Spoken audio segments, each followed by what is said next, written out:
सपा नेत्री एवं पूर्व सपा मेयर प्रत्याशी जूही प्रकाश के मामले में 25 सितंबर दिन बुधवार को पति योगेंद्र प्रताप सिंह ने मीडिया के समक्ष अपना पक्ष रखा। कहा कि मेरी पत्नी जूही प्रकाश पुत्री नित्य प्रकाश निवासी हुई की मंडी शाहगंज आगरा द्वारा 17 सितंबर 2024 को मेरे ऊपर किए गए जानलेवा हमला करने के बाद अपने बचाव में तमाम मीडिया इलेक्ट्रॉनिक मीडिया को दिए गए गलत बयानों का खंडन करता हूं। जूही प्रकाश पूर्व में 2023 में हनी ट्रिपिंग मामले में जनपद नोएडा में नामजद है। इससे स्पष्ट है कि यह सभी को ट्रैप करती है। पीड़ित पति ने अपनी पत्नी जूही प्रकाश पर आरोप लगाते हुए कहा कि जूही प्रकाश का दिमागी संतुलन भी ठीक नहीं है। छोटी सी बात पर एग्रेसिव हो जाती है, मारपीट करने लगती है एवं गाली गलौज देती है। पीड़ित पति ने प्रेस वार्ता के माध्यम से उत्तर प्रदेश सरकार एवं आगरा प्रशासन से न्याय की गुहार लगाई है। मेरा नाम योगेंद्र प्रताप सिंह है। जूही प्रकाश मेरी पत्नी ने मुझ पर 17 तारीख को जो आत्मघाती हमला किया था उसमें मैं पीड़ित व्यक्ति हूँ, उनका पति हूँ। मेरे 17 सितंबर 2019 को मेरे पर जानलेवा हमला हुआ है। क्यों हुआ हमला जानलेवा? वो मेरी प्रॉपर्टी हथियाना चाहती हैं, जो मेरे नाम पर पेट्रोल पंप है उसको हथियाना चाहती हैं और मेरी प्रॉपर्टी हथियाना चाहती हैं। मेरे नाम पर जो पेट्रोल पंप है उसको हथियाना चाहती हैं। इससे पहले उनका कैरेक्टर का वो पता था कि ऐसी महिला है वो? मुझे जैसे जैसे पता चलने लगा वैसे वैसे मैं उनसे दूर होने लगा। कितने साल हो गए शादी को आपकी? शादी को मेरी 3 महीने हो गए। 31 मई 2024 में इन्होंने डीसीपी के यहाँ पेश होकर मेरे खिलाफ एक फर्जी मुकदमा दिया, मतलब फर्जी मुकदमे की तहरीर दी, जिसमें इन्होंने ये कहा कि मेरे भैया और मेरे पापा रेप करते हैं और इनसे 50 लाख रुपए की मांग करते हैं दहेज की, और मेरे दोस्त इनके साथ मारपीट करते हैं। तो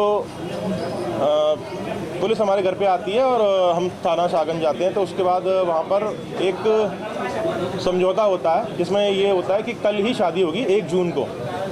वो मेरे पास कॉपी है सर। तो 1 जून को मैं इनसे आर्य समाज मंदिर में शादी करता हूँ। उसके बाद में ये मेरे पर दबाव बनाती है कि मुझे लेके जाओ, और मैं घर में नहीं रहूँगी, मैं रहूँगी बाहर, तुम्हारे घर से बाहर रहूँगी मैं। तो इसी चीज़ के लिए मैं फ्लैट ढूंढ के और जल्दबाजी में था, क्योंकि इसलिए एक फ्लैट रेंट पे मैंने फ्लोरेंस सोसाइटी में लिया और वहाँ पर मैं इनको 16 तारीख को लेके गया हूँ। 16 क्या था? लव मैरिज तो अब जो शादी बलात्कार का झूठा केस लगाने से होगी तो वो लव मैरिज तो नहीं कहलाएगी, ये तो एक जबरन शादी कहलाएगी। पहले से आपका परिचय था? हाँ, पहले से मेरा परिचय था। इसका मतलब लव मैरिज माने हैं उसे? लव मैरिज तो तब तक मानते हैं ना जब तक तो राजा मंदिर से शादी होती। उन्होंने तो बलात्कार का केस लगा के शादी करी। तो ऐसे कैसे लगा दूँ बलात्कार का केस? आप पर आदत है उनकी, हर किसी पे लगाने की। आप पर आरोप लगा रही हैं कि आपको गलत क्या कहते हैं वीडियो बनाने की आदत है। गलत वीडियो बनाने की आदत मेरी किसी के साथ भी नहीं रही है। एक मेरा पास्ट था, जिनको ये पहले से जानती थी कि मेरी लाइफ में कोई है। ये मेरी लाइफ में ज़बरदस्ती आई और उस लड़की को इन्होंने गाली गलौज करके और उल्टा सीधा बोल के मेरी लाइफ से हटा दिया। उसके कुछ साक्ष्य इन्होंने अपने पास रख लिए, फ़ोटो वोटो। उसके बाद मुझे कंटिन्यूसली ब्लैकमेल करती रही। मैं आप लोगों के माध्यम से ये कहना चाहता हूँ कि ये मुझे बहुत सालों से ब्लैकमेल कर रही थी और इनकी ये आदत है। ये मीडिया में, मैं इतने दिन से सर हॉस्पिटल में हूँ, ठीक है, और मेरे चोटें आई हैं, गंभीर चोटें आई। मेरे पे मर्डर करने की कोशिश करी गई, मर मैं पाया नहीं। कानून ये कहता है कि जब पीठ पे वार किया जाता है तो कत्लेआम क्या कहते हैं हमला नहीं होता। वो पीठ पे वार नहीं है सर, वार यहाँ पर है, यहाँ पर। ये पीठ नहीं है, ये साइड वाला एरिया है, ये पीठ नहीं है। उनका आरोप ये है कि 35 लाख हाँ मेरे पास सबूत है सर। जो इनका पूरा चुनाव लड़वाने का जो सारे ग्रुप ऑपरेट कर रहा था वो मैं कर रहा था, ठीक है। इनकी पूरी पार्टी जानती है मुझे। ये अपने जहाँ पे भी जाती थी ये कहती थी कि ये क्या कहते हैं, हम लोग ये मेरे फियांसे हैं ये, और यही पूरी चला रहे हैं पार्टी, मतलब यही मेरा पूरा चुनाव लड़ रहे हैं। तो ऑब्वियसली मैंने तो पैसा दिया ही होगा, नहीं तो मैं जो व्यक्ति 2017 में टिकट लेके आया हो पार्षद की, और पार्षद में 4थे नंबर पे आया हो, उसको मेयर का चुनाव की टिकट पार्टी क्यों देगी? आपने क्यों लड़वाया चुनाव? 10 लाख रुपये क्यों लड़वाया? आप तो उनमें परिचित भी नहीं थे। आप नहीं, ये नहीं कहा मैंने परिचित नहीं था। मैंने कहा कि 2019 में मेरी जान पहचान हुई थी। अभी आपसे पहले भी थोड़ी देर पहले जो उसमें थी, मैंने उसमें बताया प्रेस कॉन्फ्रेंस में कि मेरी 2019 में बात हुई। उसके बाद हमारी मुलाकात भी हुई थोड़ी बहुत, लेकिन जो मेन हमारा जो रिलेशनशिप बना वो जो 2023 के चुनाव में बना है, जब मैंने इनके कहने पर इनके पूरे इमोशनली इंडल्ज हो जाने पर इनके साथ में मैंने इस वाली बात को कहा कि मैंने अब इनको पूरा चुनाव मैं लड़वाऊंगा, ठीक है।